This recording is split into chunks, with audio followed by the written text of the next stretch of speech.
Flight attendant Kara Jennings thought she ruled the sky. To her, every flight was a kingdom where she decided who belonged in luxury and who didn't. So when she spotted 9-year-old Ariana Coleman, a poised black girl seated in first class, Kara's laughter echoed down the aisle, mocking, dismissive, dripping with prejudice. She grabbed the child's arm, sneering that economy is where you belong. But Kara's arrogance came crashing down the moment Ariana looked up and said, calm and unshaken, "My dad owns this airplane." In that instant, the self-appointed queen of the cabin met her fall from grace. Before we go any further, comment where in the world you are watching from, and make sure to subscribe, because tomorrow's story is one you don't want to miss. The fluorescent lights of Atlanta International Airport cast a harsh glare across the polished floors as Jordan Coleman straightened his daughter's collar. Ariana's eyes sparkled with excitement, reflecting the massive windows that revealed sleek jets waiting on the tarmac outside. "Remember what I always tell you about preparation?" Jordan asked, smoothing down his tailored suit. "Being early means being ready," Ariana replied confidently, patting her backpack. Inside was her favorite book about women pilots, a gift from her father that she carried everywhere. Jordan's phone buzzed. He glanced at the screen and frowned slightly. "Just one quick call about the Los Angeles contract, sweetheart. This deal could help us lease planes to airlines across the whole country." Ariana nodded knowingly. At 9 years old, she already understood more about her father's business than most adults. She'd spent countless evenings listening to him explain how he built Jetstream Leasing from nothing, turning his passion for aviation into a thriving company. 5 minutes, he promised, stepping aside to take the call. Through the glass walls, Ariana watched a massive jet taxi to their gate. Her heart quickened with anticipation. She loved flying, especially in first class, where her father always insisted they sit. "The view is better up front," he would say with a wink. Jordan finished his call and returned, kneeling to kiss her forehead. His eyes were warm with pride. "Stay close to your dreams, sweetheart. You belong anywhere you sit." The words wrapped around her like a protective shield. The gate agent's voice crackled over the speakers. "Now boarding our first-class passengers for Flight 2317 to Los Angeles." "That's you," Jordan smiled, handing Ariana her boarding pass. "Go ahead and get settled. I'll be right behind you after I check on something with the flight crew." Ariana walked confidently down the jet bridge, her small, rolling suitcase clicking behind her. The familiar smell of new leather and fresh air conditioning greeted her as she stepped onto the plane. A flight attendant stood at the entrance. Kara Jennings, according to her name tag. Her blonde hair was pulled back in a tight bun, her lipstick perfectly applied. Ariana offered her brightest smile. "Good morning." Kara's returning smile flickered and died as she watched Ariana turn left toward first class, instead of right toward economy. Her blue eyes narrowed. Ariana found her seat easily. 1A, right by the window. She tucked her suitcase into the overhead bin, just as her father had taught her, and slid into the wide leather seat. The book came out of her backpack immediately, and she settled in to read about Bessie Coleman, the first African-American woman to earn a pilot's license. "Excuse me." Kara's voice cut through Ariana's concentration. The flight attendant loomed over her, lips pressed into a thin line. "I think you must be lost." Ariana looked up, maintaining her polite smile despite the knot forming in her stomach. "No, ma'am. This is my seat. 1A. Little girl, this section is for first-class passengers." Kara's voice dripped with condescension. "You must have taken a wrong turn. Let me help you find your proper seat."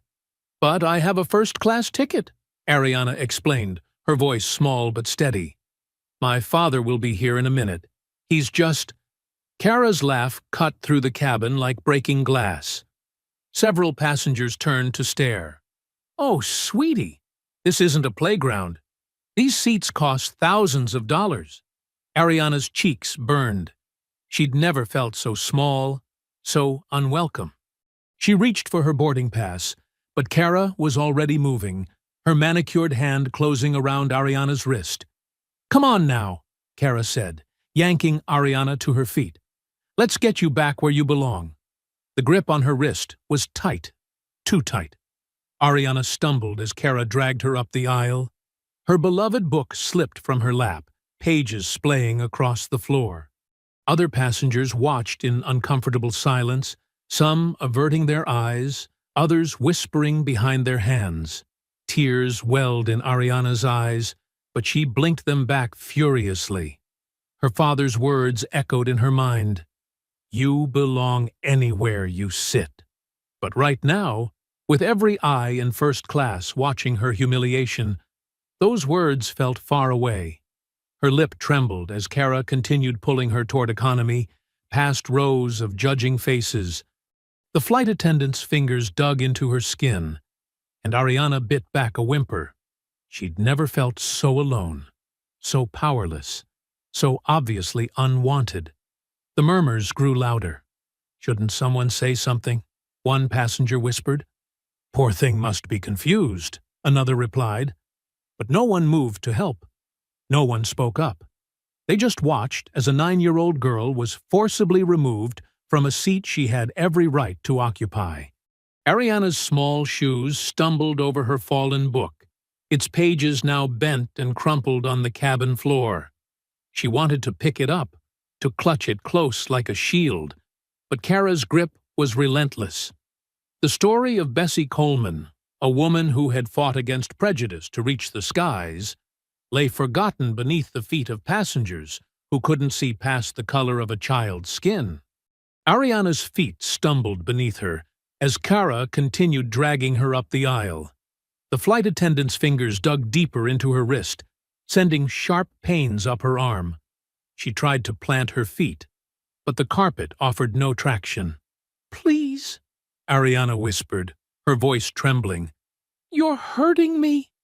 "Don't make this difficult," Kara hissed through clenched teeth, her practiced smile now a grimace. "We can't have you causing trouble up here. I'll find your real seat." An elderly woman in 2C touched Kara's elbow. "Dear, perhaps we should—" "I have this under control," Kara cut her off, voice dripping with artificial sweetness. "Just a confused child who wandered where she shouldn't." Phones appeared in passengers' hands, some recording discreetly, others just pretending to read messages while watching the scene unfold. A businessman in a sharp suit smirked, clearly entertained by the spectacle. A young mother pulled her own child closer, looking away in discomfort. Ariana's chest tightened. The cabin felt smaller, the air thinner. Tears threatened to spill down her cheeks, but she remembered her father's lessons about dignity. She straightened her spine, just like he'd taught her. "I said stop!" Ariana's voice rang out, stronger now, echoing through the cabin. "My dad owns this airplane!" The declaration hung in the air for a moment before Kara's laughter shattered it, sharp, mocking, cruel. "Oh, sweetie," she sneered. "That's quite an imagination you have." Other passengers joined in with nervous chuckles. A man in an expensive suit rolled his eyes. "Kids these days," he muttered, "watching too many movies." But then, a deep voice cut through the noise like thunder. "Is there a problem with my daughter's seat?" The laughter died instantly. Jordan Coleman stood at the front of the cabin, his tall frame filling the space. His tailored suit and commanding presence drew every eye. But it was his expression, controlled fury beneath perfect composure, that silenced the cabin. Kara's face drained of color. Her grip on Ariana's wrist loosened, then dropped entirely. I was just... Remove your hands from my daughter." Jordan's words were quiet, but carried the weight of steel. Immediately. Ariana ran to her father, wrapping her arms around his waist. He placed a protective hand on her shoulder, but kept his gaze fixed on Kara, who had begun to stammer. "Sir, there must be some misunderstanding," she backpedaled, smoothing her uniform with trembling hands. "I thought she was lost. I was only trying to help." "By physically dragging a 9-year-old child?" Jordan's eyebrow arched. "Please, call Captain Ruiz to the cabin, and I'll need your supervisor's contact information." That's not necessary," Kara protested weakly. "I was just following protocol." "Now, Ms. Jennings." The use of her name made her flinch. She fumbled with the cabin phone, her perfectly manicured nails clicking against the plastic as she paged the cockpit. Captain Ruiz appeared moments later, his weathered face concerned as he took in the scene. "Is everything all right here?" Jordan handed him Ariana's boarding pass. "Please confirm for Ms. Jennings that my daughter's first-class ticket is valid." The captain examined the ticket, then nodded. "Seat 1A, first class. Everything appears to be in order." He glanced at Kara, who had pressed herself against the galley wall. Her earlier confidence evaporated. Phones recorded openly now, capturing every moment of Kara's humiliation. The passengers who had laughed earlier suddenly found their seat-back magazines fascinating. Jordan turned to address the cabin, his voice measured but carrying undertones of barely contained anger. "The problem here isn't confusion, Ms. Jennings. It's assumption. You saw my daughter, a young black girl, and decided she couldn't possibly belong in first class. You didn't check her ticket. You didn't ask for clarification. You chose to publicly humiliate a child rather than consider that she might have every right to be here." Kara's face flushed red. "Sir, I apologize if my actions were misinterpreted." "Don't apologize for my interpretation," Jordan cut her off. "Apologize for your actions." The silence stretched taut as passengers held their breath. Kara's lips quivered before she forced out the words, "I'm sorry." The apology rang hollow, her eyes darting to the floor rather than meeting Ariana's gaze. Jordan nodded curtly and guided his daughter back to their seats. He picked up her fallen book, smoothing its crumpled pages before returning it to her hands. The boarding process resumed, but tension lingered in the air like static before a storm. Passengers whispered behind their hands, some shooting sympathetic glances toward Ariana, others simply looking uncomfortable with what they had witnessed, or failed to prevent. As the engines roared to life, Kara retreated to the galley. Her fingers pressed the crew intercom button, lips curling into a familiar smirk as she whispered, "We need to document this. He threatened me." In seat 1A, Ariana's eyes grew heavy as the plane taxied toward the runway. She drifted off to sleep against her father's shoulder, unaware that Kara's smirk had returned, unaware that this confrontation was far from over. The landing gear touched down with a gentle bump, as the Los Angeles sun painted the runway golden. Ariana stirred from her sleep, rubbing her eyes while Jordan closed his laptop. The cabin's tension had settled into uncomfortable silence during the 5-hour flight, broken only by Kara's clipped responses when serving drinks. "Are we there, Daddy?"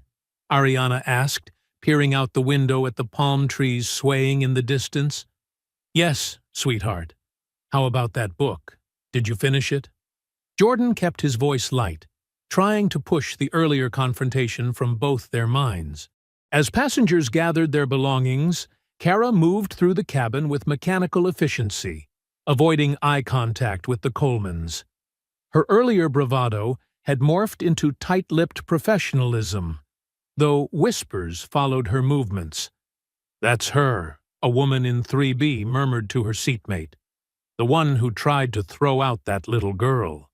"Shameful," came the response. "In this day and age?"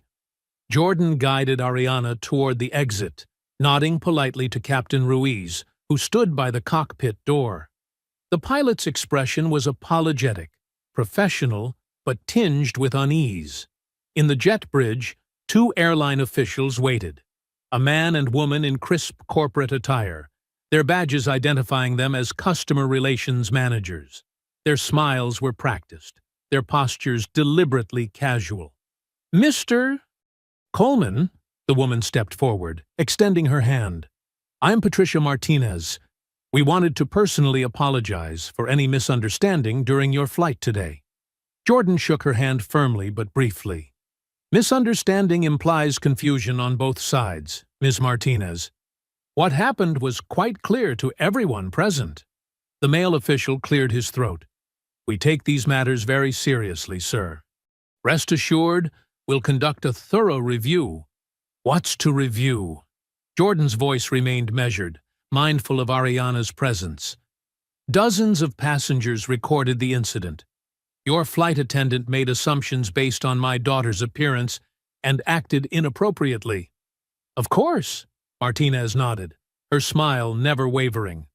"We'll be in touch if we need any additional information.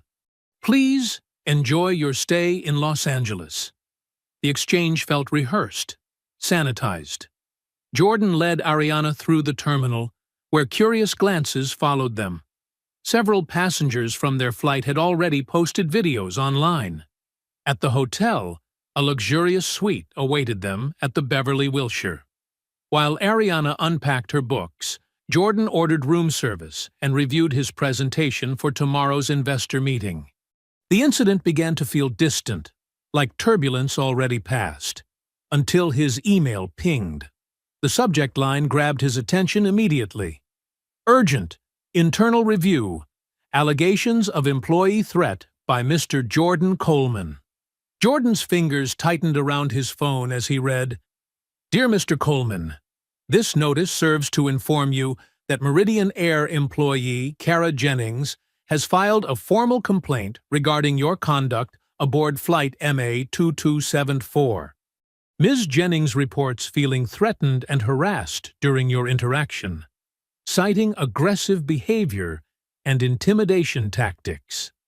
The words blurred before his eyes. His throat tightened with disbelief and anger. The airline was turning the narrative, twisting his defense of his daughter into something sinister. A notification popped up, a direct message on his professional social media account. "Mr. Coleman, I'm Amira Watts with the Daily Tribune. I've been following the PP and first-class racism video from your flight today. This isn't the first incident of its kind with Meridian Air. I'd like to help you control this narrative before it gets buried in corporate damage control. They're already trying to spin it. Let me help you tell the truth." Jordan studied her profile. Award-winning investigative journalist, known for exposing racial discrimination in major corporations. Her articles had taken down corrupt executives and sparked policy changes. Her offer was tempting, but Jordan had built his success on careful navigation of corporate waters. He'd learned to pick his battles, to trust in systems and protocols. Surely the airline would see reason when faced with clear evidence and public scrutiny. He typed a polite response. "Thank you for your interest, Ms. Watts. I appreciate your offer, but I prefer to handle this through appropriate channels. The airline has assured me they're reviewing the situation." Amira's reply came quickly. "They'll protect their own before they protect the truth. This isn't about one flight attendant. It's about a pattern. Don't let them bury this story." Jordan started to compose another reply when his phone buzzed with a text from his assistant.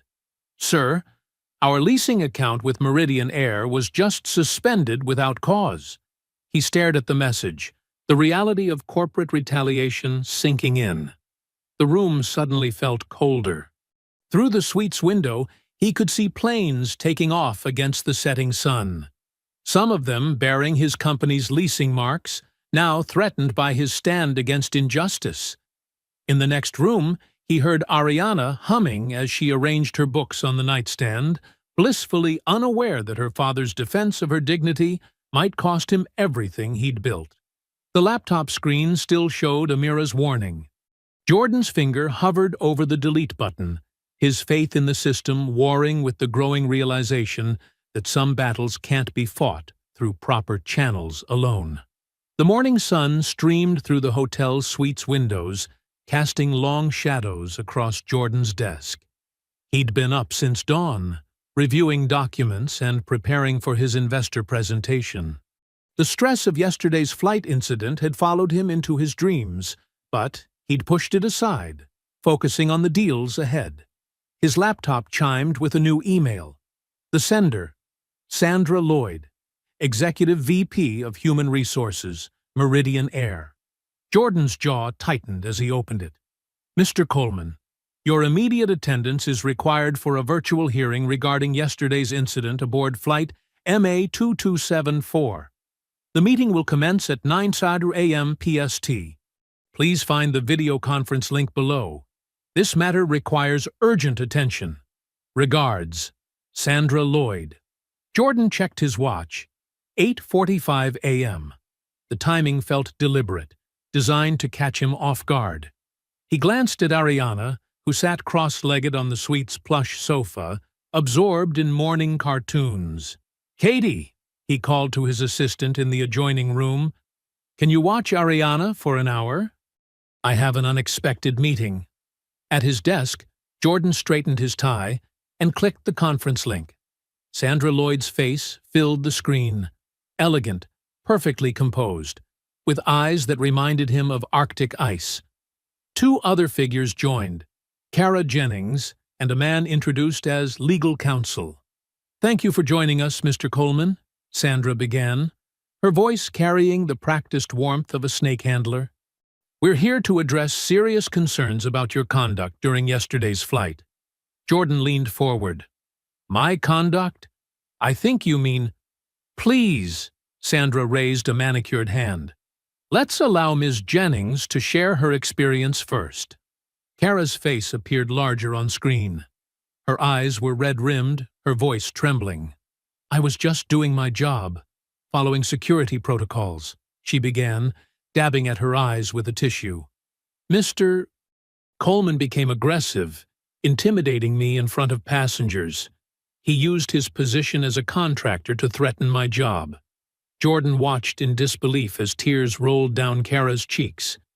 This was the same woman who had roughly grabbed his daughter's arm, who had laughed at Ariana's distress. "That's a complete misrepresentation," Jordan stated firmly. "I have witness statements from multiple passengers. I have video evidence." "Mr. Coleman," Sandra cut in smoothly, "we understand you're upset, but using your business relationship with Meridian Air to intimidate our staff is unacceptable. Ms. Jennings was performing standard security checks." "Standard security checks?" Jordan's voice rose slightly before he controlled it. "My daughter had a valid first-class ticket. Your employee made assumptions based on her race, publicly humiliated her, and physically grabbed her." "That's not true," Kara burst out, fresh tears flowing. "I would never. I have black friends. I just wanted to ensure proper boarding procedures." Jordan opened his laptop files. "I have the flight manifest here, passenger statements confirming my version of events, and social media videos clearly showing." "Mr. Coleman," Sandra's voice turned sharp, "this hearing isn't about social media drama. We're concerned about protecting our employees from hostile behavior. Several witnesses noted your threatening demeanor." The legal counsel spoke up. "Given your company's contractual relationship with Meridian Air, any abuse of that influence is particularly concerning." Jordan felt his pulse quicken, but kept his voice steady. "Are you suggesting that defending my daughter from discrimination is an abuse of influence?" Sandra's smile didn't reach her eyes. "We're suggesting that escalating this situation could have unfortunate consequences for ongoing business relationships. Your name has already been flagged in our system for aggressive behavior toward staff." "Flagged?" Jordan's fingers gripped the desk edge. "You're blacklisting me for standing up to racial profiling?" "That's a serious accusation, Mr. Coleman," Sandra replied icily.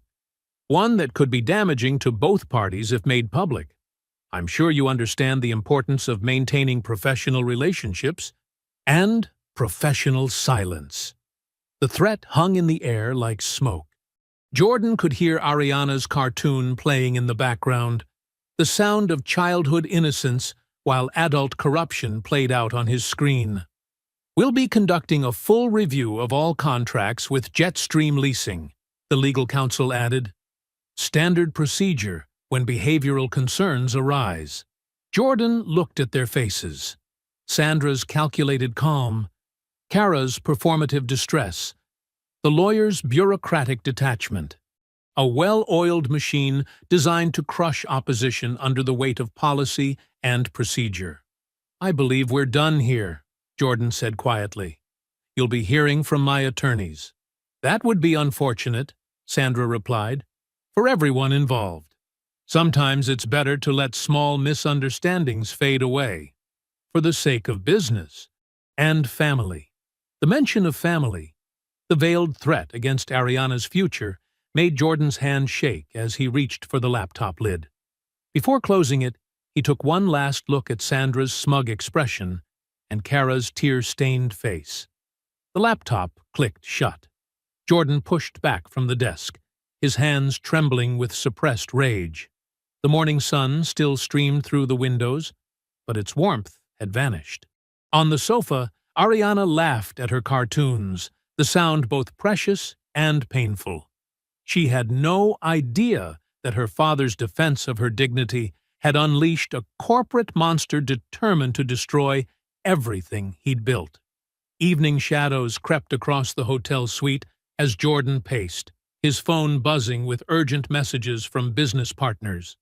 The day's investor meetings had been a blur, his mind stuck on Sandra Lloyd's thinly veiled threats. A knock at the door made him pause. Through the peephole, he saw a woman in her mid-30s, professionally dressed, with an air of quiet determination. "Amira Watts," she said when he opened the door. "We exchanged messages earlier about the flight incident." Jordan hesitated. "Ms. Watts, I appreciate your interest, but—" "5 minutes," she interrupted, holding up a manila folder. "That's all I need to show you what you're really up against." Something in her steady gaze made Jordan step aside. Ariana looked up from her homework at the dining table, curious about their visitor. "Would you like some coffee?" Jordan offered, his manners automatic despite his reservations. "Black, please." Amira settled into an armchair, setting her folder on the coffee table. "Like the truth, no sugar-coating." While Jordan prepared coffee in the suite's kitchenette, Amira pulled out documents, arranging them with practiced efficiency. The smell of fresh coffee filled the room as Jordan returned with 2 cups. "First," Amira began, sliding forward a stack of papers, "meet Sarah Johnson, flight attendant, fired last year for unprofessional conduct. Her real crime? Filing a discrimination complaint after being passed over for promotion 6 times. Jordan scanned the document, his coffee cooling forgotten. "Then there's Marcus Chen," she continued, presenting another file. "Frequent flyer status revoked for disruptive behavior." His disruption? Questioning why he was randomly selected for additional screening 8 flights in a row. "How did you get these?" Jordan asked, noting the internal timestamps. "I protect my sources," Amira replied simply. "But there's more. Much more." She spread out document after document. Complaints buried, whistleblowers silenced, patterns of discrimination masked as policy. "This isn't just about one flight attendant's prejudice," Amira explained, her voice low but intense. "It's systematic. The airline has a whole playbook for handling discrimination claims. First, they isolate the complainant. Then, they reframe the narrative, make the victim look like the aggressor. Finally, they leverage their power. Contracts, connections, whatever it takes to maintain silence." Jordan set down his cup, the ceramic clicking sharply against the table. "I understand what you're showing me, Ms. Watts, but going public could damage everything I've built. My investors—" We'll abandon you anyway once the airline smear campaign kicks in, Amira finished. They're already moving against you, aren't they? Suspended contracts? Surprise audits? Jordan's silence was answer enough. You can't win quietly against a system that profits from silence, Amira pressed. They're counting on your fear of scandal, your desire to protect your business. That's how they've gotten away with this for years. Daddy? Both adults turned. Ariana stood beside the table, her math homework clutched in her small hands. Her eyes were wide with worry. Did I do something wrong? On the plane? Her voice trembled slightly. Is that why those people are mad at you? Jordan felt his heart crack.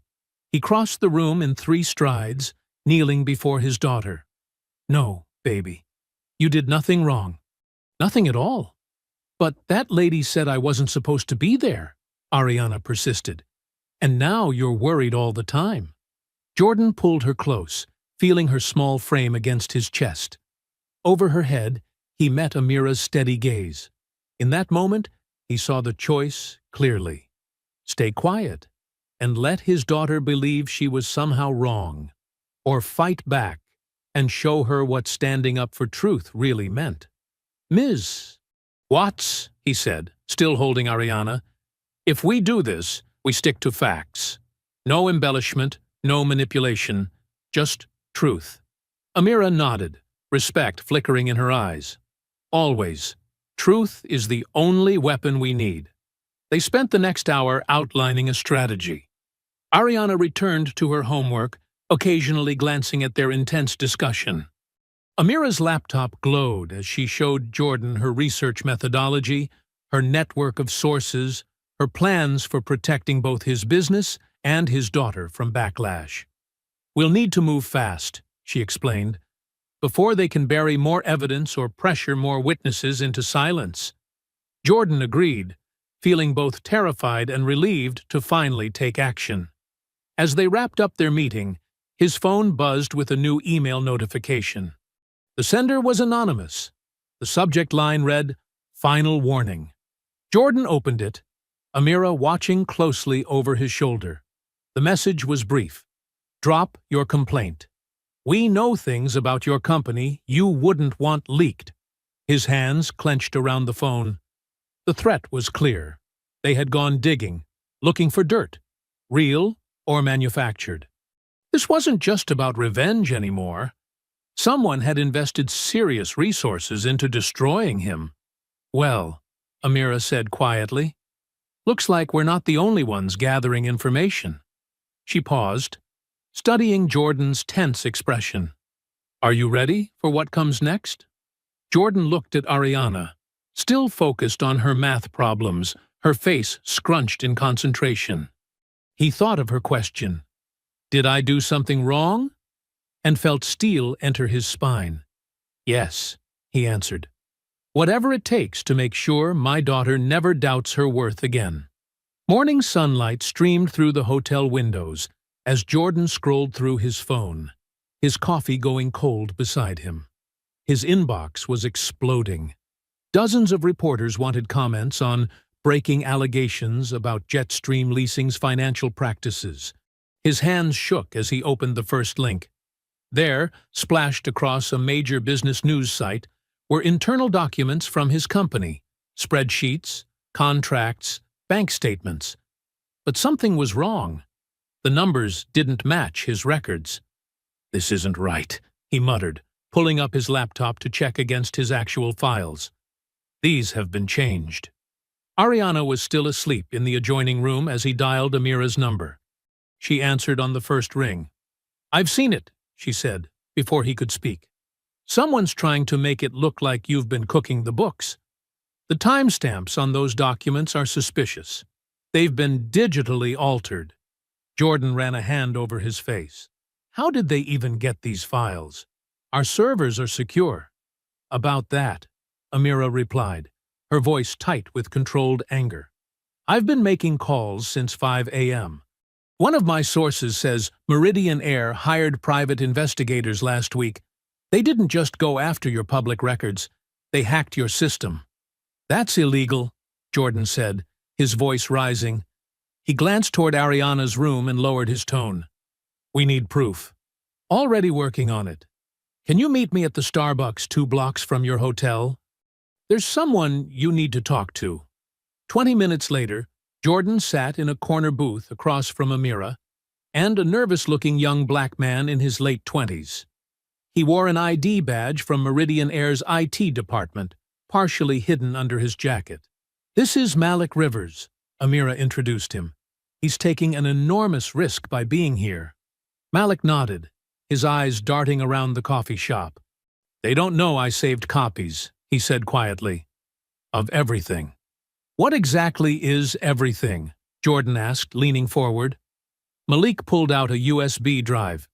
"Proof that Meridian hired Blackstream Security to hack your servers. But that's not the worst part." He swallowed hard. "I found something else while I was tracking the breach. Something called priority packs."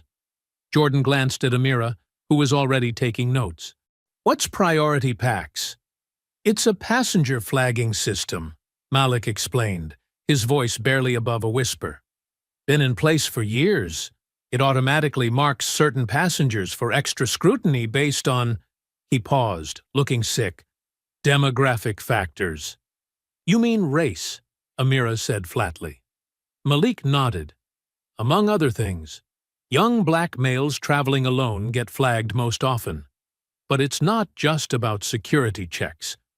The system sends alerts to flight crews about potential disruptions." He pulled out a printed document. "Like this one." Jordan took the paper, his stomach turning as he read. There, in cold corporate language, was a pre-flight alert about his daughter. "Priority packs identified in 1A.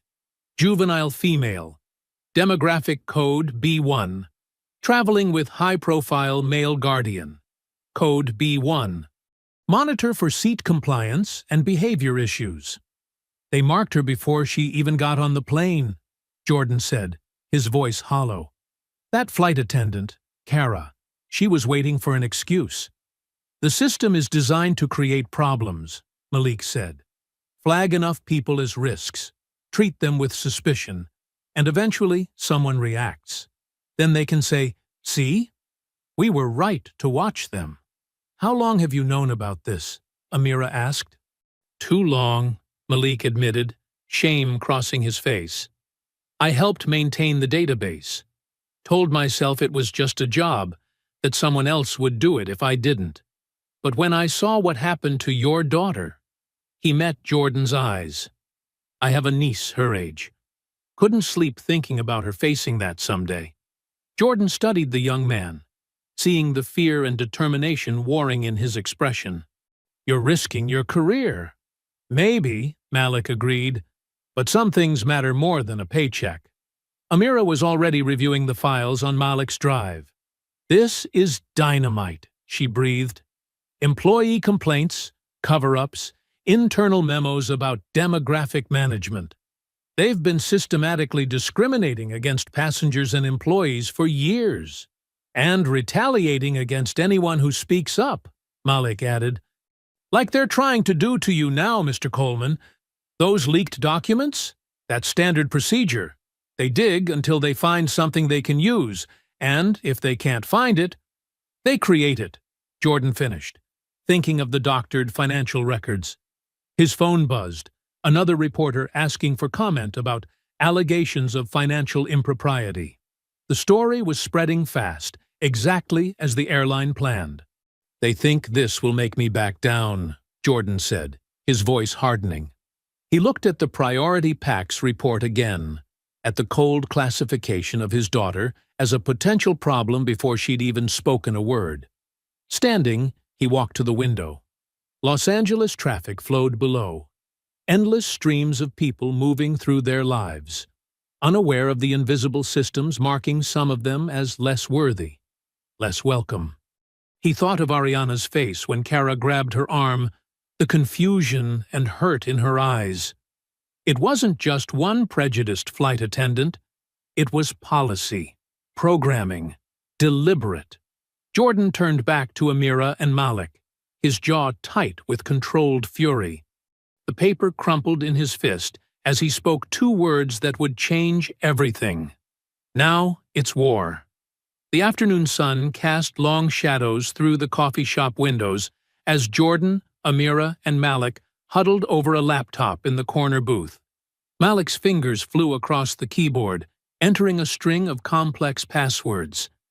"These files are triple encrypted," he explained, his voice barely above a whisper. "I've been collecting evidence for months, but I never thought I'd find someone brave enough to use it." The screen filled with document after document, internal memos, training materials, system logs. Amira leaned forward, her reporter's instincts firing as she scanned the dates. "This goes back to 2012, she breathed. "Look at these demographic codes. B1 for black passengers, H2 for Hispanic families, M3 for single mothers with children." Her voice trailed off in disgust. Jordan's jaw tightened as he read through a training manual. Disruption risk factors include non-standard English, cultural dress, and group travel patterns. They turned prejudice into policy. "The algorithm flags anyone who fits these profiles," Malik explained, pulling up more files.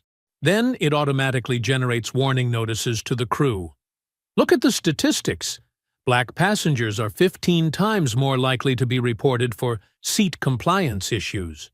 Because they're being watched and challenged more often," Amira finished, taking rapid notes. "Create the suspicion, then use the results to justify the suspicion. It's a perfect cycle of discrimination." Jordan's phone buzzed. A text from his assistant. "Corporate security asking questions about server access. Watch your back." "We need to move," he said, showing them the message. "Sandra Lloyd's people will be looking for—" "Too late," Malik interrupted, pointing through the window. Two men in dark suits were crossing the street, heading straight for the coffee shop. Their earpieces and rigid postures screamed corporate security. "Back door," Amira said sharply, already packing up her laptop. "Malik, where's your car?" "Third level of the parking structure behind us." His hands shook as he gathered his things. "But they probably know my plate number." "Take mine," Jordan said, tossing him a key fob. "Black SUV, second level, space 217. Amira, go with him. I'll draw their attention." They split up. Jordan walked calmly toward the front door just as the security men entered. He made eye contact, then deliberately turned toward the restrooms. They followed, giving Malik and Amira precious seconds to slip out the back. The parking structure was a maze of concrete and shadows. Malik clutched his laptop bag close as they hurried down the stairs. Behind them, a door banged open. "There!" A voice echoed through the structure. "Stop right there, Rivers." Amira grabbed Malik's arm, pulling him behind a concrete pillar. "How many files can they delete remotely?" "None," he panted. "I air-gapped everything important. But if they get my laptop—" "They won't," she promised, peering around the pillar. Two more security men were entering from the ground level. "We need a distraction." Her phone lit up. "Jordan, my SUV's alarm is about to go off. Be ready to run!" Seconds later, a piercing car alarm split the air. The security men hesitated, looking toward the sound. Amira and Malik sprinted for the vehicle, diving inside just as shouts rang out behind them. "Go!" Amira ordered, and Malik gunned the engine. They squealed up the exit ramp as more security vehicles appeared at the structure's entrance. What followed was a tense chase through downtown Los Angeles. Malik, despite his nervous demeanor, handled the SUV with surprising skill, weaving through traffic while Amira monitored their pursuers. "3 cars," she reported. "They're not trying to stop us. Just follow us to wherever we're going." "Then we don't go where we're going," Malik said grimly, making a sharp turn onto a side street. "Call Mr. Coleman. Tell him to meet us at Union Station." The next 15 minutes were a blur of calculated turns and false trails. They drove through shopping centers, doubled back through parking lots, and finally lost their tail in the maze-like streets of Chinatown.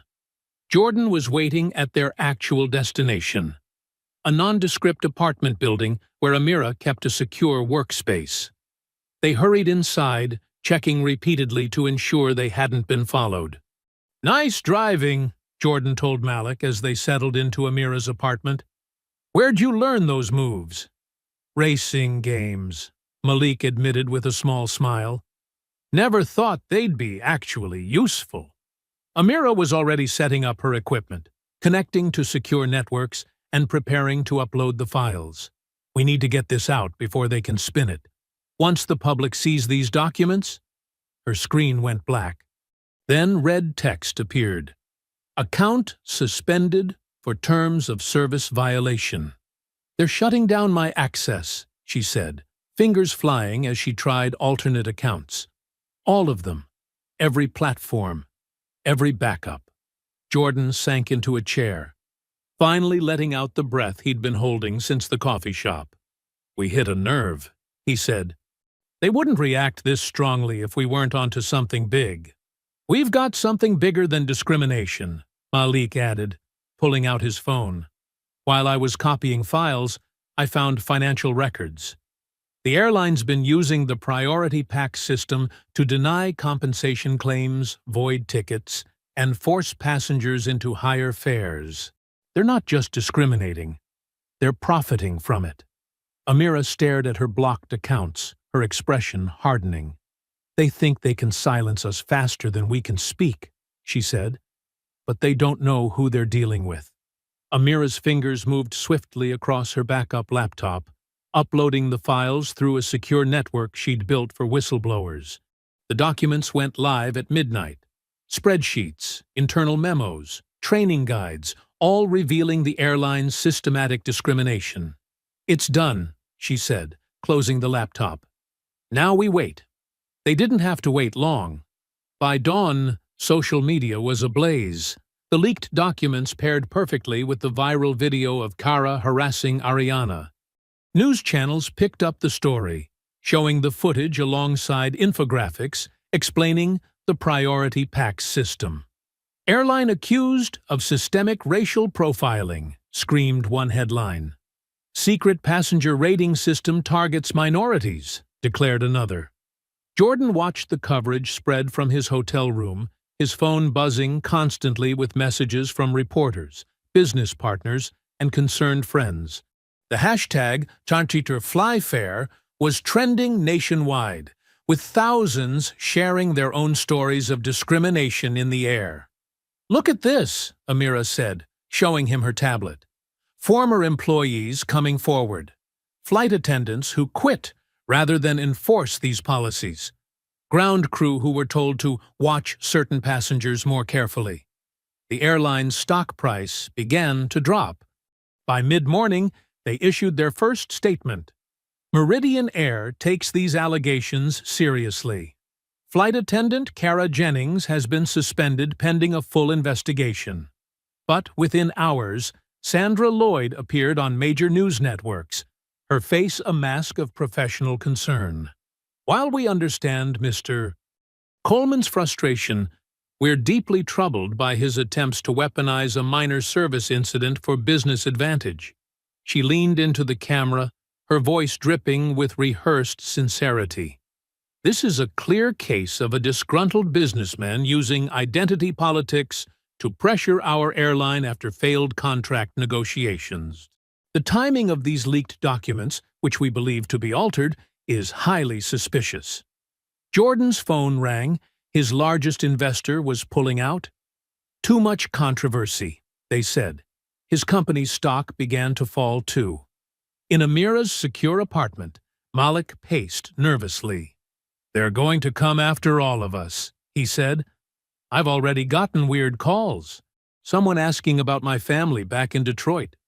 They're trying to scare us into backing down," Amira replied, but her voice wavered slightly.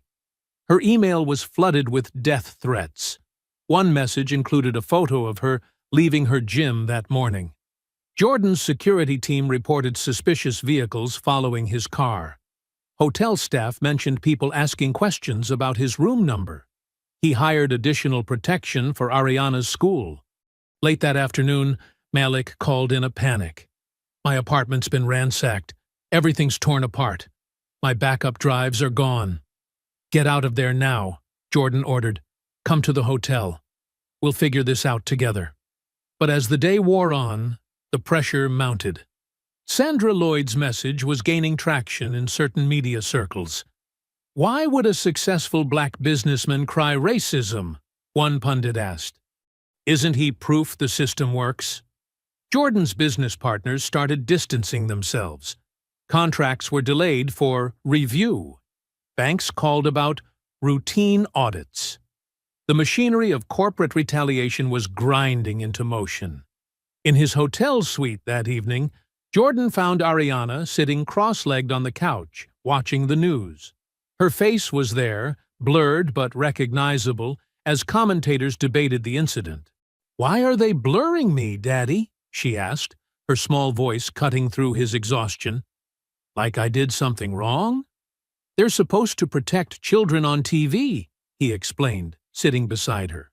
She was quiet for a moment, watching as Sandra Lloyd appeared again, speaking about unfortunate misunderstandings and political agendas.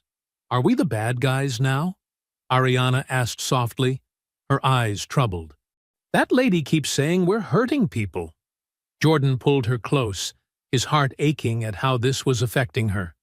"No, sweetheart. Never. You remember what I told you about storms?" She nodded against his chest. "Some people hide from them, but planes have to fly through them to get where they're going." "That's right," he said, stroking her hair. "We just fly through storms others hide from.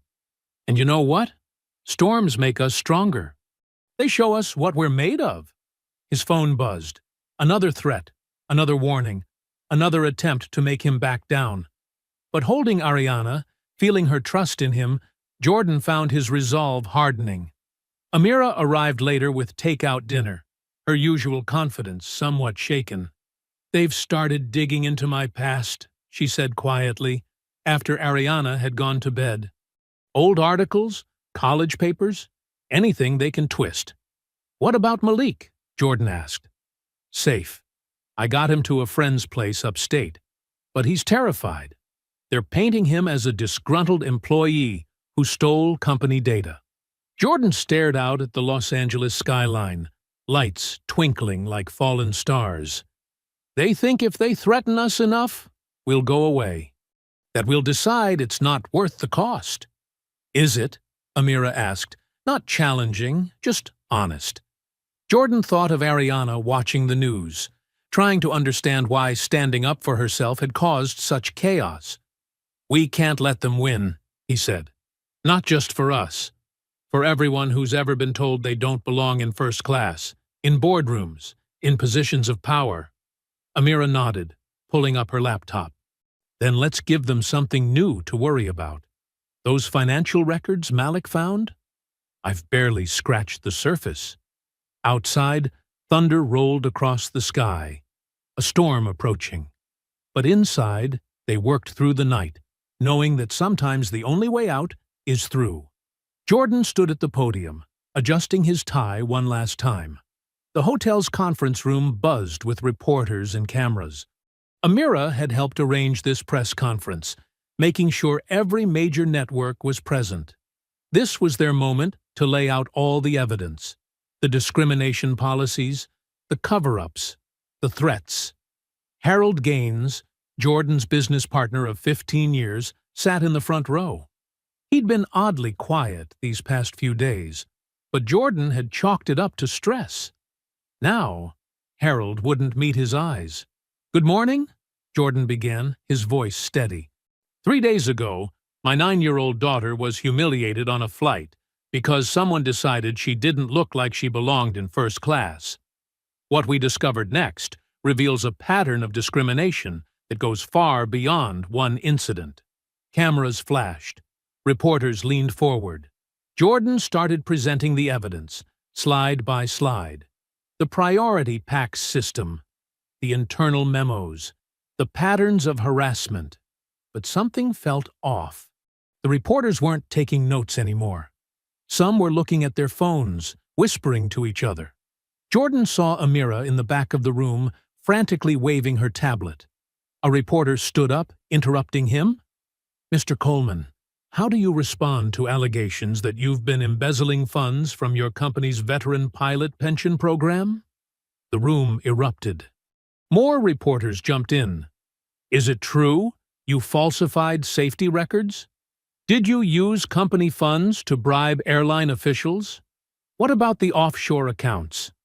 Jordan's heart pounded. "These allegations are completely false. I don't know what you're talking about." But they were all looking at their phones, reading something. Breaking news alerts flashed across the screens mounted on the walls. Aviation CEO Jordan Coleman accused of massive fraud.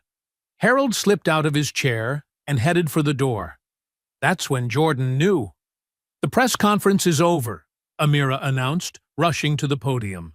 She practically dragged Jordan off the stage as reporters shouted questions. In a side room, she showed him what had just hit the internet. Documents, spreadsheets, emails, all perfectly crafted to make it look like he'd been stealing from his own company for years. The documents focused specifically on funds meant for veteran pilots' pensions, a deliberate choice to destroy his reputation.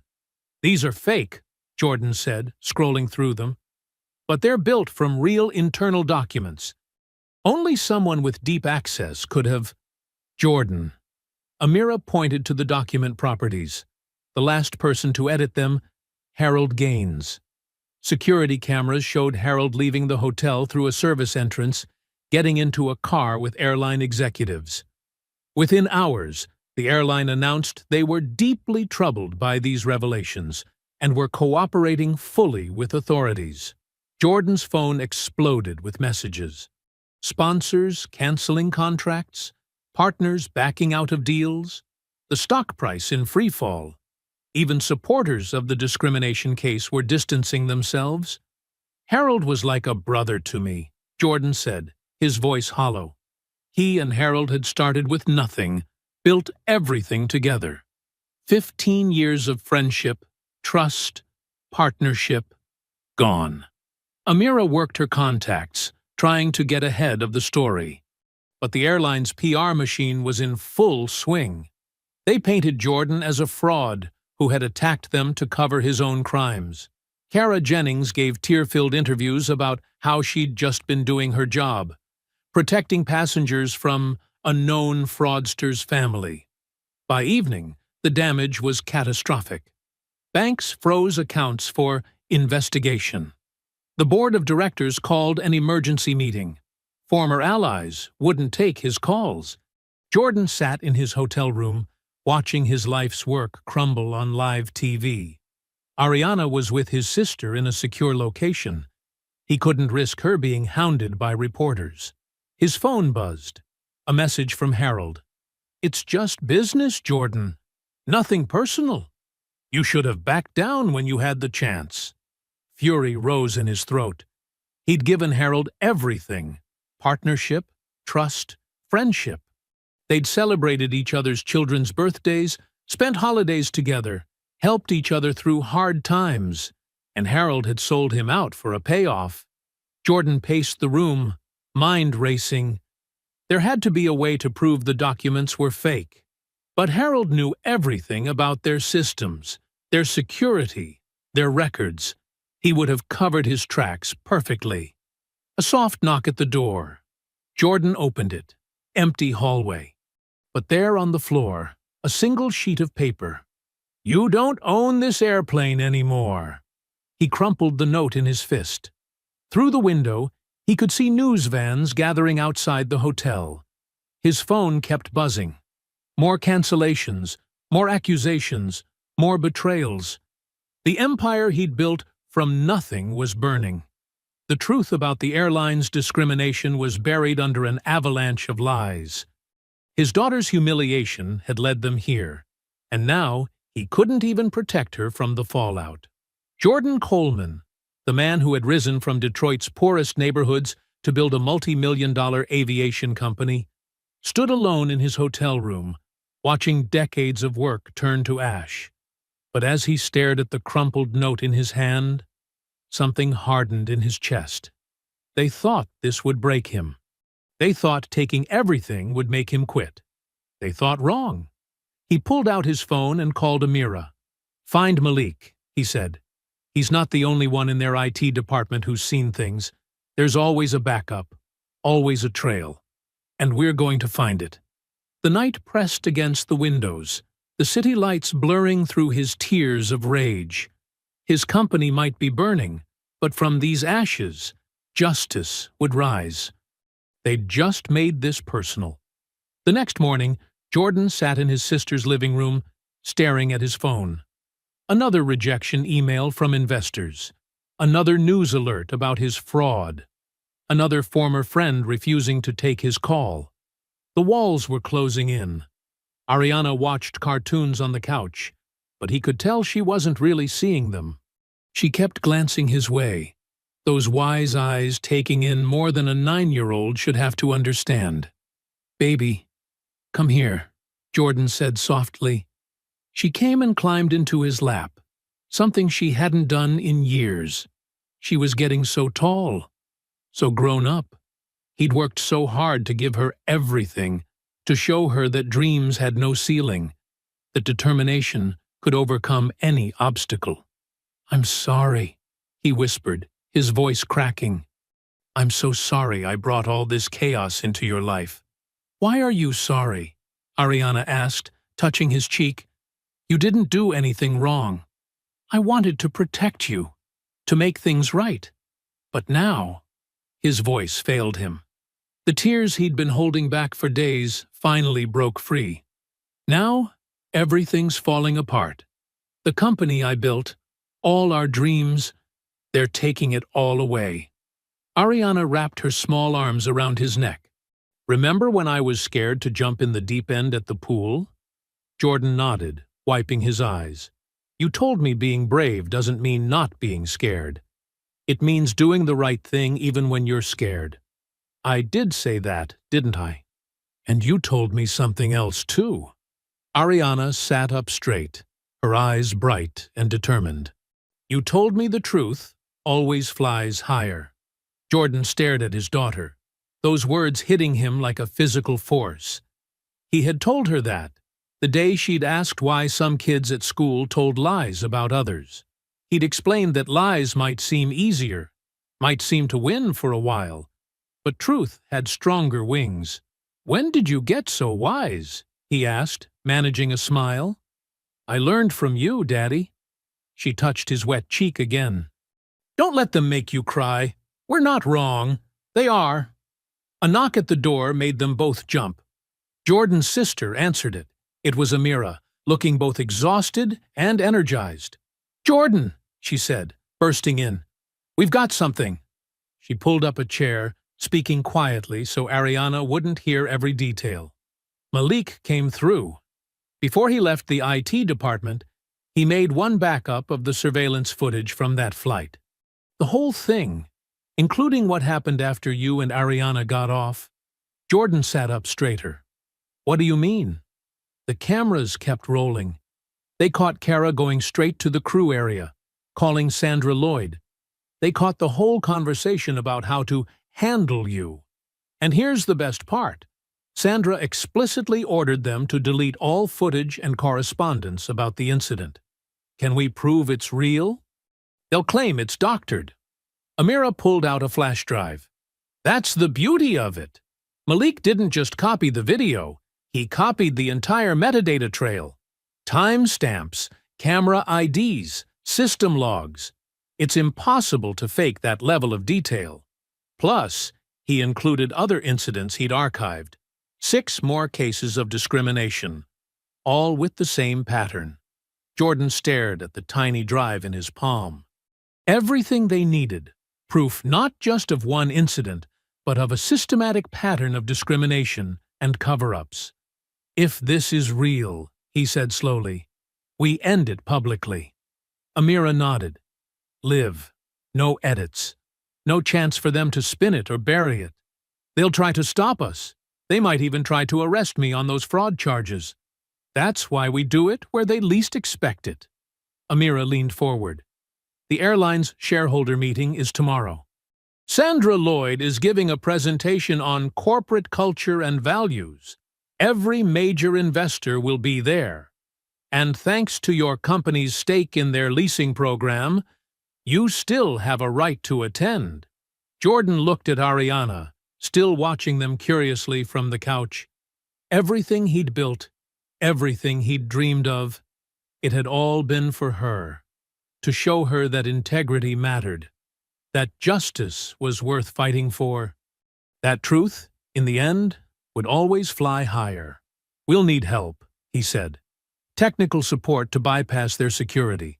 A way to broadcast live that they can't shut down." "Already lined up," Amira assured him. "Malik's got friends in their IT department who are sick of covering up dirty secrets. They'll make sure we get access to their presentation system." Jordan stood up, energy flooding back into his tired body. "Send me every detail. I need to prepare. And," he hesitated, looking at his daughter, "I need to make arrangements for Ariana.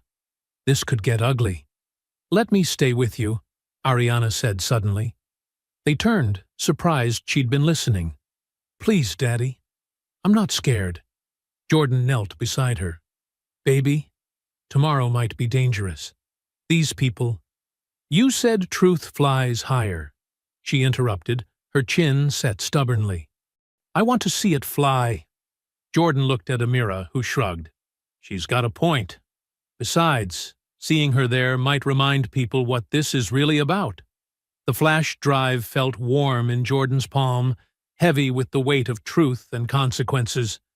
Tomorrow would change everything, one way or another.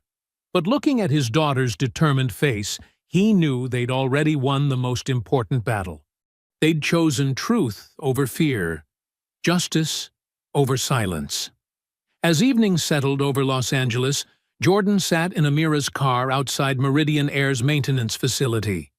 Captain Ruiz's shift was ending, and this might be their only chance to talk privately. "Are you sure about this?" Amira asked, checking her mirrors for any surveillance. "Ruiz saw everything. He has authority other witnesses don't." Jordan watched the employee exit. "And right now, we need every voice we can get." Captain Ruiz emerged from the building, his uniform crisp despite the late hour. When he spotted Jordan waiting by the fence, he hesitated, then walked over slowly. "Mr. Coleman," Ruiz said, his voice careful. "I heard about what happened, the accusations. You know they're lies, Captain." Jordan said quietly. "You were there. You saw how it started." Ruiz glanced around the parking lot. "Look, I want to help, but I've got 20 years invested in this airline. My pension, my family's security. They're framing an innocent man," Amira cut in, stepping forward. "Malik Rivers, the IT tech who preserved the evidence. They broke into his apartment, planted false documents. He might face criminal charges." That made Ruiz stop. "Malik? The young guy who always fixes our cockpit computers?" Jordan nodded. "They're destroying him because he refused to delete proof of their discrimination. Just like they're trying to destroy me. How long before they come for someone else?" Ruiz leaned against the fence, conflict clear on his face. "I've spent my whole career trying to stay above the politics. The sky doesn't see color. That's what I always said. But the people who control the sky do," Jordan replied.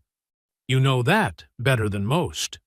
What exactly are you asking me to do?" "Testify. Tomorrow at the shareholder meeting. Tell them what you witnessed on that flight. How Kara treated my daughter before she knew who I was. How the supervisors pressured you to change your incident report." Ruiz's head snapped up. "How did you know about that?" "Because they do it every time," Amira said. "We have proof of 6 similar cases, all buried, all covered up." Silence stretched between them.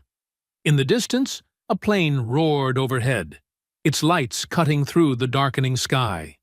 "My father was a mechanic for crop dusters in Mexico," Ruiz said finally. "He used to tell me, in the air, everyone is equal. Only on the ground do men create barriers. I always thought if I flew high enough, worked hard enough, those barriers wouldn't matter." He straightened his shoulders. "But staying silent when we see wrong, that makes us part of the barrier, doesn't it?" "It does," Jordan agreed softly. "I'll testify." Ruiz's voice grew firmer. "Not just about your flight, about all of it. The special screening lists, the way they flag certain names, certain faces, everything I've seen but pretended not to notice." Jordan extended his hand. "Thank you, Captain." As they shook hands, Jordan's phone buzzed. An email from Eleanor Price, the elderly passenger who'd defended Ariana during the flight. "Dear Mr. Coleman," he read aloud, "I've been following your struggle with horror and dismay. I may be old, but I know right from wrong. Attached is my video of that day. I've also written a statement about what I witnessed. Use it however you need. Some fights are worth losing everything for, because staying silent costs even more.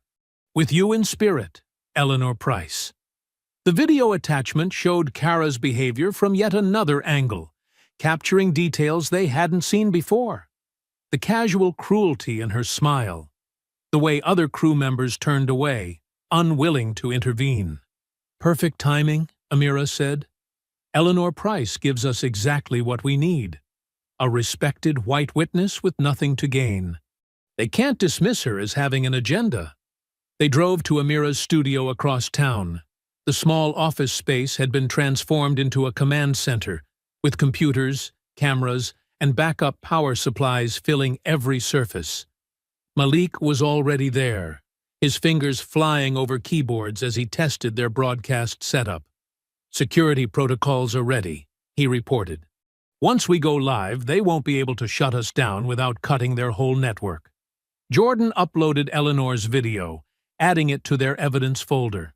Captain Ruiz recorded his statement, his voice growing stronger with each revelation.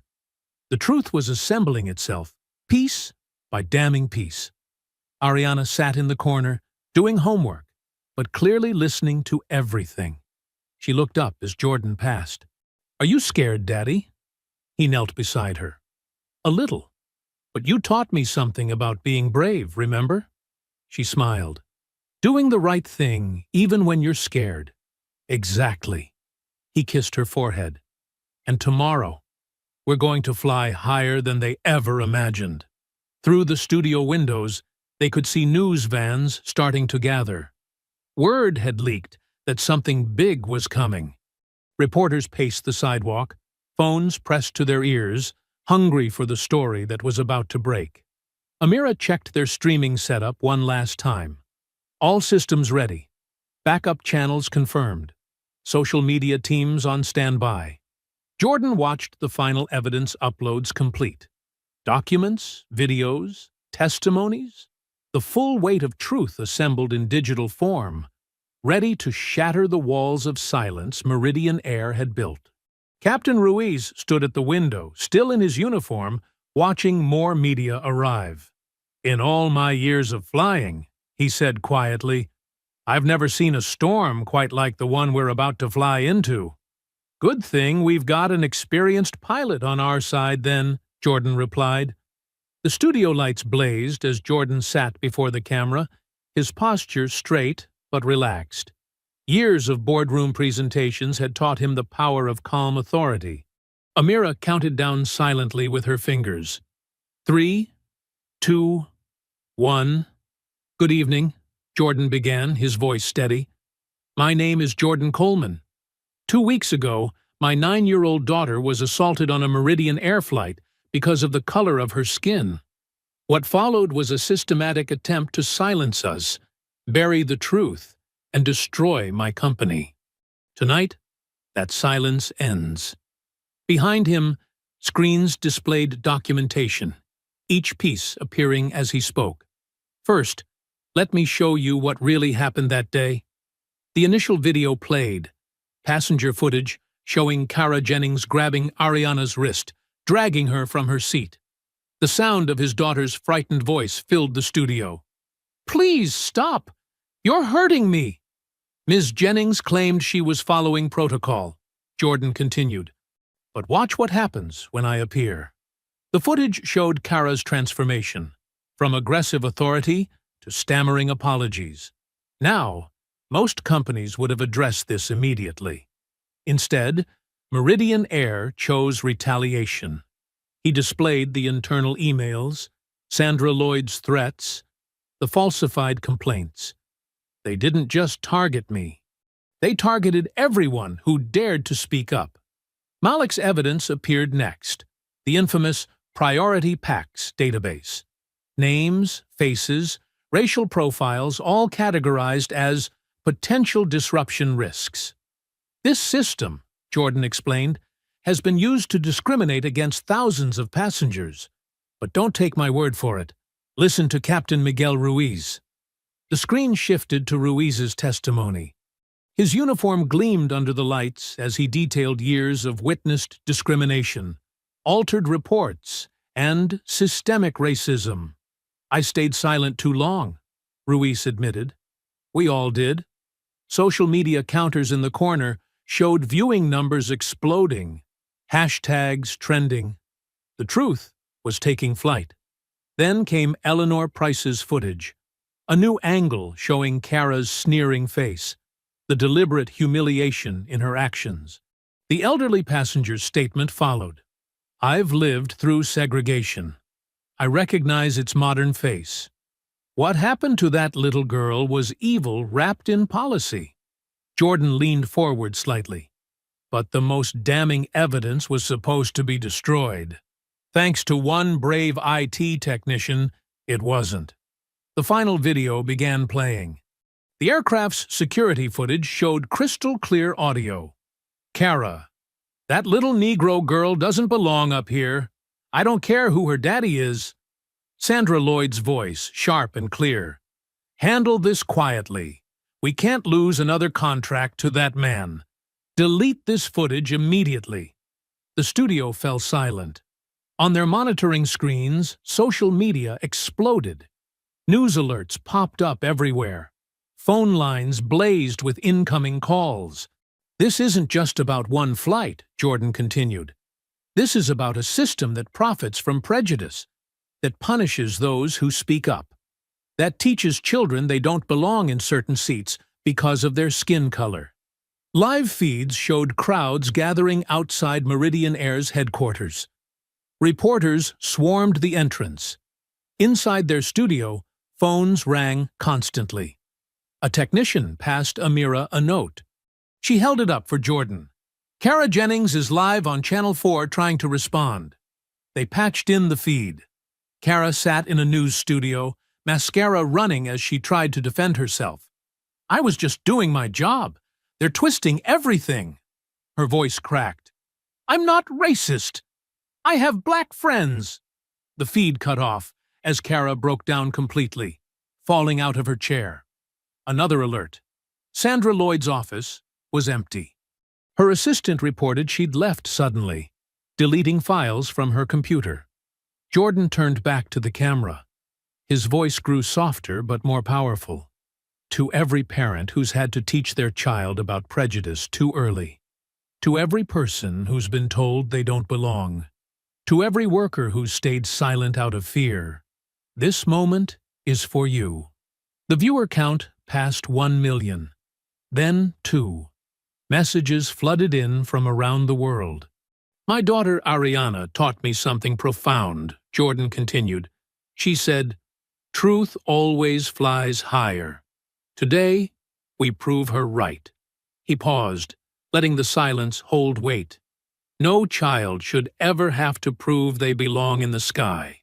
Amira stepped forward and hugged him as the red recording light blinked off. Their team erupted in cheers. Phones kept ringing. Networks, newspapers, civil rights organizations all demanding interviews. Through the windows, they could see more news vans arriving.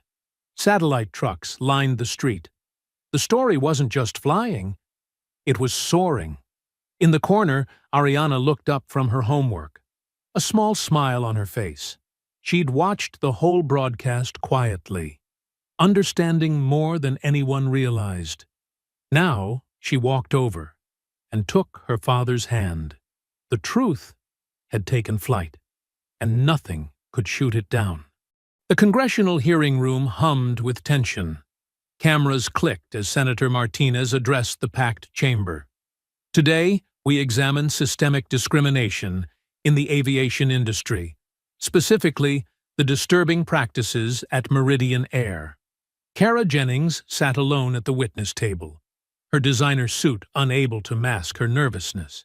Her testimony crumbled under questioning. "So you're saying the video was doctored?" Senator Chen asked. I never meant," Kara's voice quavered.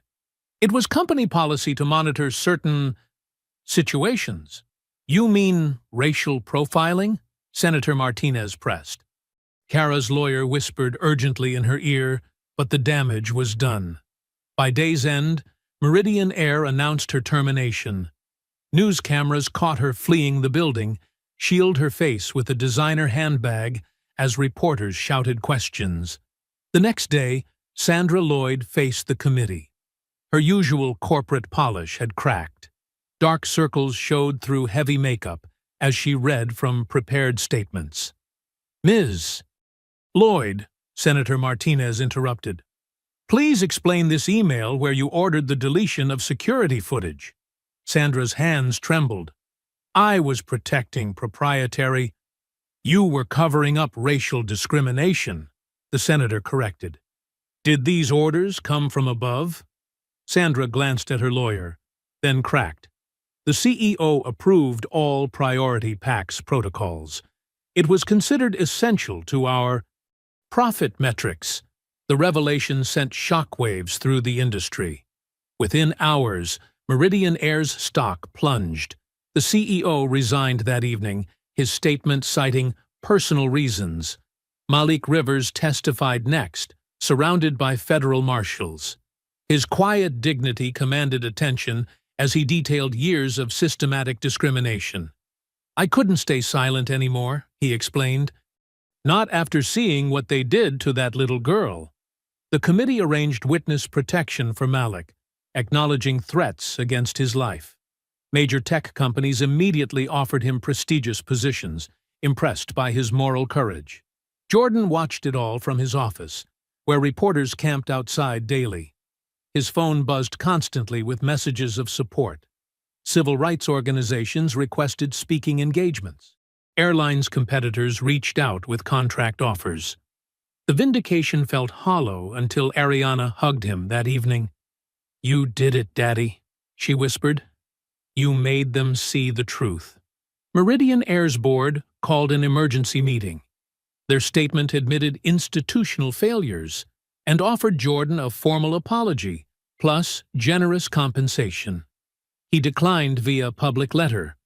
Apologies without change are just words. True justice requires action, not symbolism. My daughter deserves more than your regret. She deserves a world where no child faces what she faced. The letter went viral. "Ariana deserves more" trended worldwide. A week later, Jordan stood at a press podium outside his company headquarters. Cameras flashed as he adjusted the microphone. Ariana stood beside him, wearing a bright yellow dress, her head held high. "Today marks a new chapter," Jordan began, "not just for aviation, but for every industry where discrimination hides behind policy. Change doesn't come from apologies, it comes from action." He announced a new initiative, the Ariana Coleman Foundation for Transportation Equality. "We'll monitor, report, and challenge discrimination in all forms of public transport. No more deleted videos. No more buried complaints. No more children learning they're less than because of their skin color."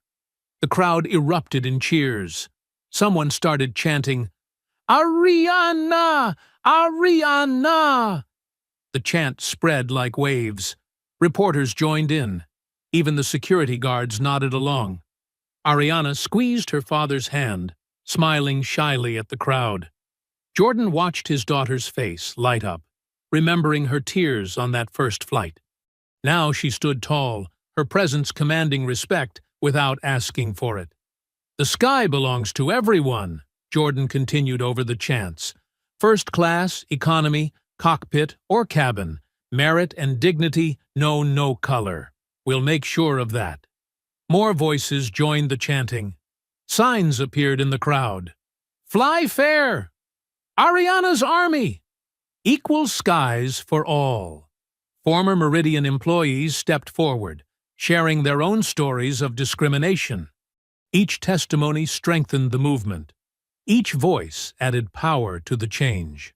"We're not fighting for revenge," Jordan declared. "We're fighting for a future where my daughter, where all our children, can soar without artificial limits, where they're judged by their character, not their color." The chanting grew louder. "Ariana! Ariana!" Ariana waved to the crowd, her smile bright enough to light up the sky. She tugged her father's sleeve and whispered something. Jordan nodded and lifted her up to the microphone. The crowd hushed, eager to hear her speak.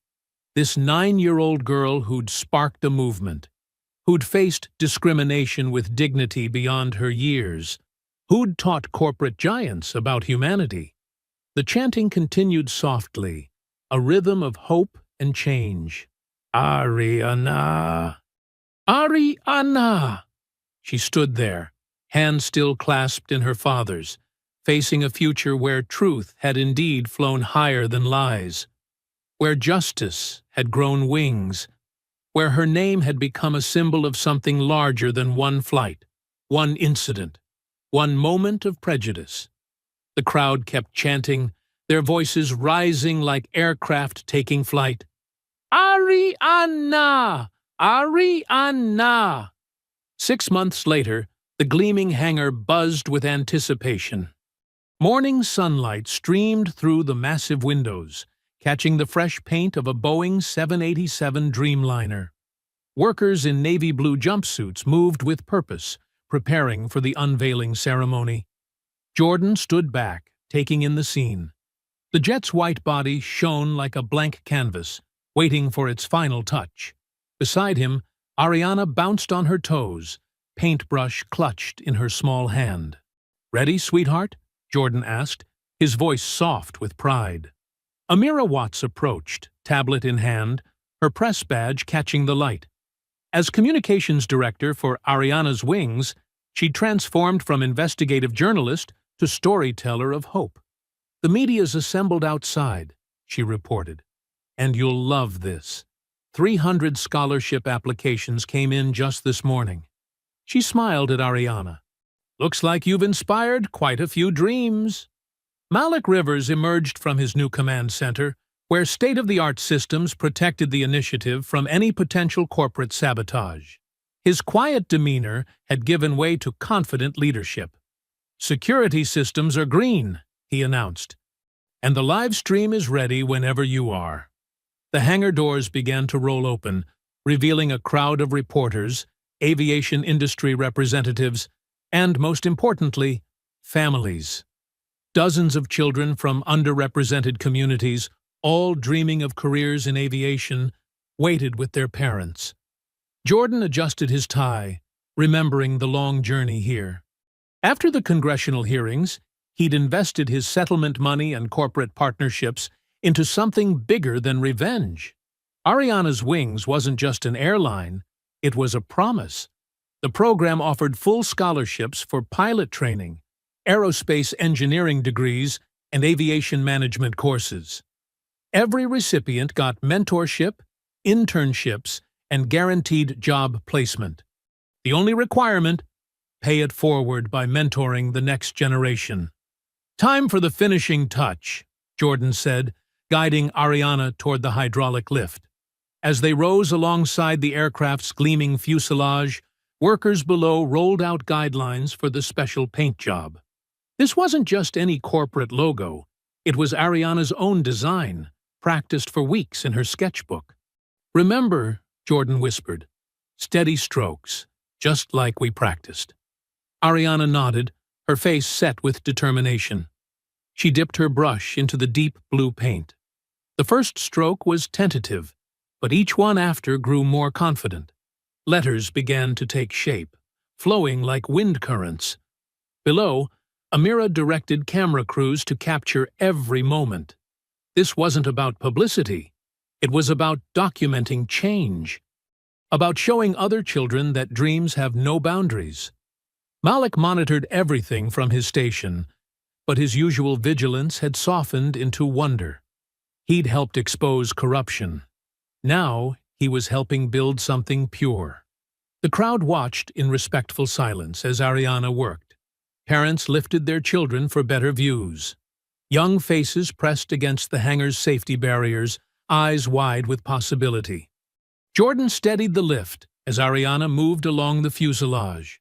Her brush strokes were creating more than letters now. They were painting hope into existence. The deep blue paint caught the morning light, seeming to shimmer like the sky itself. "Almost done, Daddy," Ariana murmured, adding final touches to the last letter. As the lift descended, everyone could finally read the full text. Ariana's wings curved elegantly along the jet's side, with a subtitle beneath, "Every dream deserves to soar." Applause erupted. Camera flashes lit up the hangar. But Jordan only saw his daughter's face, beaming with the pure joy of creation. The ceremony began. Jordan approached the podium, but instead of giving his prepared speech, he motioned Ariana forward. "This is her story to tell," he said simply. Ariana stepped up, her yellow dress bright against the podium's dark wood. The crowd hushed, remembering the viral videos, the hearings, the change this child had inspired. "My daddy taught me that dreams don't have colors," she began, her voice clear and strong. "They just have wings." She explained the scholarship program in her own words, describing how every recipient would get their own pilot's logbook with her signature, how the company would help them through training, support their families, guide them toward their goals. "Because first class isn't just a seat," she continued. "It's believing in yourself, and everyone deserves that chance." The crowd's response was immediate and emotional. Parents hugged their children. Reporters wiped away tears. Industry executives who'd come expecting corporate platitudes found themselves confronting their own biases. Amira watched from the side, her journalist's instincts telling her this was more than a story. It was a movement. Her phone buzzed constantly with interview requests, but for once, the narrative needed no shaping. The truth was powerful enough. Malik stood at his station, remembering the fear he'd felt as a whistleblower. Now he saw strength in vulnerability, power in doing what's right. His security teams would protect more than data. They'd protect dreams. After the speeches, Jordan led the first tour of the aircraft. Children pressed their faces against windows, sat in cockpit seats, imagined their futures in the sky. Each one received a pilot's logbook, personally signed by Ariana. The hangar hummed with excitement as families explored, asked questions, dared to dream. Aviation professionals volunteered as mentors on the spot. Airlines called with partnership offers. Change was taking flight. Ariana tugged her father's sleeve, pointing at her painted handiwork gleaming in the sun. "Now, everyone can belong in first class," she whispered, her words carrying the weight of promise. As evening approached, Atlanta International Airport buzzed with an electric energy. Hundreds gathered around the specially decorated terminal gate, their faces glowing with anticipation. Banners hung from the ceiling, proudly displaying Ariana's Wings' inaugural flight in deep blue letters that matched the aircraft's livery. Jordan adjusted his tie, watching the crowd from a quiet corner. Corporate executives mingled with scholarship recipients and their families. News crews jostled for position, their cameras trained on the floor-to-ceiling windows where the Dreamliner waited on the tarmac, its fresh paint catching the setting sun's rays. Amira orchestrated the media presence with practiced ease, directing reporters to pre-selected spots. She'd transformed the launch into more than just another corporate event. This was a celebration of change, of dreams taking flight. 5 minutes to boarding. Malik's voice crackled through Jordan's earpiece. From his command center, he monitored everything from security feeds to flight systems. No detail was left to chance, no moment unprotected. A small hand slipped into Jordan's, and he looked down to see Ariana, resplendent in her custom-made pilot's jacket. The navy blue material matched the airline's colors, with silver wings pinned to the collar. Her name was embroidered above the breast pocket in elegant script. "You look ready to fly this plane yourself," Jordan said, squeezing her hand. Ariana beamed, adjusting the jacket with her free hand. "Maybe next time," she replied with a grin that made several nearby photographers snap photos. The crowd parted as Captain Maria Rodriguez, their chief pilot and head of flight training, approached. She'd left a major airline to join Ariana's wings, inspired by the promise of mentoring the next generation. "Ready for pre-flight checks, Miss Coleman?" Captain Rodriguez asked, kneeling to Ariana's level. Ariana straightened, suddenly serious. They'd practiced this moment. "Exterior inspection complete," she recited. "Weather conditions optimal. Flight plan filed and approved." "Excellent work, future captain," Rodriguez praised, making Ariana glow with pride. The boarding announcement chimed overhead, and excitement rippled through the crowd. This wasn't just any first flight. The passenger list included scholarship recipients and their families, industry partners who'd supported the initiative, and civil rights leaders who'd championed their cause. Jordan watched as Malik emerged from his command center, tablet in hand. "All systems are go," he reported. "Security sweeps complete, and we're tracking clear skies all the way to Los Angeles." Amira gathered the press for final photos as families began lining up at the gate. Many wore special pins identifying them as part of the Ariana's Wings community. Silver wings catching light like promises made real. "Daddy," Ariana tugged at Jordan's sleeve, "can we do our thing now?" Jordan smiled, knowing exactly what she meant. Before every major moment in their lives, they had a private tradition. He led her to a quiet corner, away from the cameras and crowd. They stood face to face, hands clasped between them. "What do we remember?" Jordan asked softly. "That fear can't fly," Ariana began. "That truth has wings," Jordan continued. "That the sky belongs to everyone," they finished together. Ariana threw her arms around his waist, hugging tight.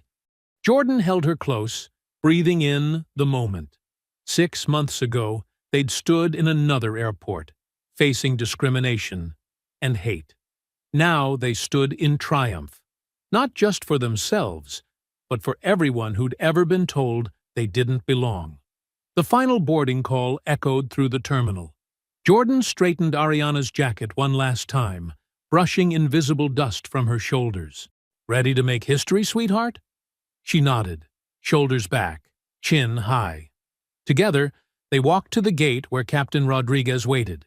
Cameras flashed as Ariana showed her boarding pass. Seat 1A, just like that first flight, but this time on her own terms.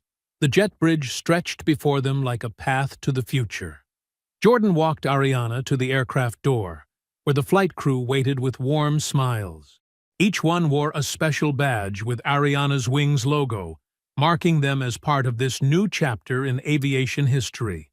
"See you in Los Angeles, Daddy," Ariana said confidently, hugging him one last time before stepping aboard. Jordan watched her walk down the first-class aisle, greeting passengers by name. She knew many of them, scholarship recipients she'd helped select, families she'd met at foundation events, supporters who'd stood with them through the darkest times. Back on the tarmac, Jordan joined Amira and Malik near the observation area. Ground crew completed their final checks as the sun dipped lower, painting the sky in brilliant oranges and pinks. The engines hummed to life, their steady rhythm building like a heartbeat. Jordan remembered another sunset, years ago, when he'd first dreamed of building something in the sky. He'd never imagined his daughter would be the one to make those dreams soar higher than he'd ever thought possible. The aircraft began to move, turning toward the runway with graceful purpose. Its blue lettering caught the light, Ariana's name gleaming like a beacon. Ground crews stood at attention, saluting as the jet passed. From his position, Jordan could just make out Ariana's face in the window, pressed close to the glass in excitement. The setting sun flooded the tarmac with golden light, making the whole scene glow with possibility. "Fly higher, baby girl," Jordan whispered, his voice thick with emotion. "You earned the sky." The jet lifted smoothly into the air, climbing through layers of clouds that glowed like molten gold in the sunset. Ariana watched the world fall away beneath her, each foot of altitude a victory, each mile a testament to dreams that refused to be grounded. I hope you enjoyed that story. Please share it with your friends and subscribe so that you do not miss out on the next one. In the meantime, I have handpicked 2 stories for you that I think you will enjoy. Have a great day.